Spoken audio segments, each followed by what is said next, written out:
Kur fjala unitet kthehet në kod për nënshtrim, apo plas qarja brenda PS-s? Ka momente kur politika e nxjerr më qartë veten jo në fjalimet e mëdha, as në kongrese, as në ekranet e kontrolluara, por në një status, në një ankesë publike, në një nerv të tradhtuar. Dhe postimi i Erion Braçës duket pikërisht si një nga ato momente, jo thjesht një pakënaqësi personale, por një sinjal i fortë se nën fasadën e disiplinës së hekur të Partisë Socialiste po vlojnë pakënaqësi, frikëra, rivalitete dhe një klimë mbytëse për çdo që guxon të mos ecë plotësisht në vijë. Kur një deputet i vjetër i PS-s del publikisht dhe ankohet se po shkulet nga zona e vet elektorale, se po përjashtohet nga takime në njësinë ku ai pretendon se njeh njerëzit, hallet dhe problematikat më mirë se kushdo, kemi përballë më shumë se një hatërmbetje. Kemi përballë një akuzë politike të veshur me gjuhë ankese. Sepse në thelb, Braçë po thot diçka shumë më të rëndë, brenda PS-s nuk po menaxhohen më përfaqësuesit, por po markohen, nuk po ndërtohet më përfaqësim, por po kontrollohet territori, nuk po kultivohet më lidhja me komunitetin, por po pritet çdo rënje që mund të krijojë peshë të pavarur politike. Dhe pikërisht këtu nis thelbi i problemit.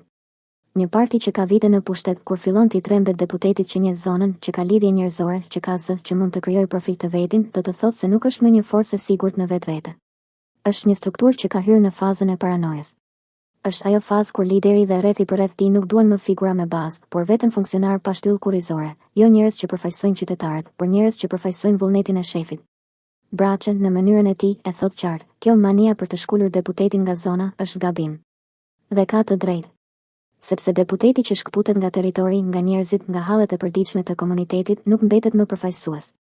Kthehet në numër, në karton, në dekor, në një ushtar partie që nuk ka më punë me qytetarin, por vetëm me hierarkinë. Por më interesant se ankesa është toni i saj. Në rreshtat e Braçës lexohet qartë një përzierje zemërimi, lëndimi dhe frike politike. Ai ankohet, por njëkohësisht nxiton të sqarojë se nuk është kundër ogertës. Këtu fillon servilizmi i dukshëm. Sepse kur një politikan ndjen nevojën të shpjegohet kaq gjatë publikisht se nuk është kundër një figure të preferuar nga shefi, atëherë kemi hyrë në territorin klasik të partive të personalizuara, aty ku askush nuk flet më lirshëm, por secili flet me syt nga zyra e kryetarit.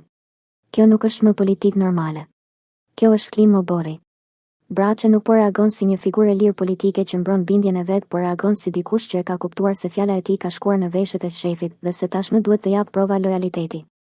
Të sigurojë, të zbusë, të justifikohet, të përkulet pa e pranuar hapur se po përkulet. Dhe ky është ndoshta momenti më i shëmtuar i gjithë episodit, jo sepse Erion Braçë u mërzit, por sepse një deputet me vite në parti duket se ndihet i detyruar të vetëmbrohet publikisht nga dyshimi se mos është kundër. Po çfarë partie është kjo, ku të mendosh ndryshe quhesh rrezik, ku të kërkosh alternativë quhesh armik, ku të kesh ambicie konsiderohesh problem për tu neutralizuar? Nëse kjo që po del në sipërfaqe është vetëm një hatërmbetje personale, atëherë është qesharake. Por nëse është simptom e një sëmundjeje më të thellë në PS, atëherë kemi të bëjmë me diçka serioze, me konsumimin e modelit të një partie që ka ngritur gjithçka mbi një njeri të vetëm, mbi preferencat e tij, mbi listën e tij, mbi frikën e tij, mbi shpërblimet dhe ndëshkimet e tij. Kur partia kthehet në instrument personal, çarja nuk vjen menjëherë me britm. Ajo vjen me nënkuptime, me statuse të lënduara, me përjashtime nga takimet, me markime, me emërimet që kalojnë si imponim dhe me heshtje që shiten si disiplinë. Pastaj, një ditë, gjithçka që dukej qetësi del se ka qenë vetëm shtypje nën kapak. Dhe këtu pyetja është legjitime, a kemi të bëjmë më në fund me një krisje të vërtet brenda PS-s? Ndoshta jo ende në kuptimin e një përçarjeje të hapur me fraksione publike, me përplasje frontale dhe me largime të bujshme. Por po, shenjat e krisjes janë aty. Janë në nervozizmin e atyre që ndihen të spostuar. Janë në ankthin e atyre që kuptojnë se nuk vendosin më as për zonën ku kanë investuar politikisht. Janë në nevojën për të dhënë betime besnikërie sa herë që del një mosdakordsi. Janë në faktin se brenda partisë nuk po promovohet debati, por bindja. Dhe çdo parti që e mbyt debatin e brendshëm, fillon rrugën e kalbjes nga brenda. Sa për figurën e kalorësit që kaloron mbi një kal porcelani, ajo nuk është vetëm metaforë letrare. Është përshkrim politik. Sepse pushteti që duket i pathyeshëm nga jashtë, shpesh është më i brisht nga brenda. Porcelani shkëlqen, por qahet. Duket elegant, por nuk mban goditje.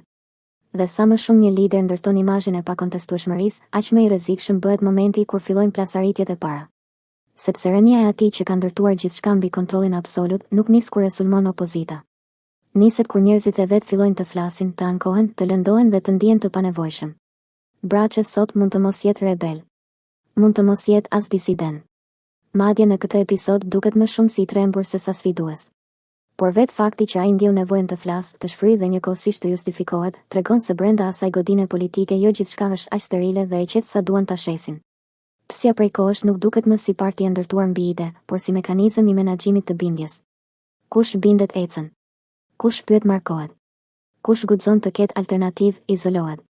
Kush ka lidhje reale me zonën hiqet. Dhe kur një parti arrin në këtë pikë, nuk është më në kulmin e forcës. Është në fillimin e lodhjes së saj morale dhe politike. Prandaj çështja nuk është thjesht nëse Erion Braçi u mërzit sepse nuk e ftuan në disa takime. Çështja është më e madhe, apo tregon ky episod se në PS po humbet durimi, po zbehet uniteti artificial dhe po dalin në pa tensionet e një partie që ka qëndruar gjatë në pushtet dhe tani ka filluar të hajë njerëzit e vet? Shenjat janë aty. Dhe historia politike na ka mësuar diçka të thjeshtë, perandorit politike nuk bien vetëm nga sulmet e jashtme. Shpesh fillojnë të shemben nga krisjet e vogla që në fillim duken si nerva, si hatërmbetje, si statuse të mërzitura. Derisa një ditë kuptohet se ajo që dukej si çarje e vogël, ka qenë paralajmërimi i rrëzimin.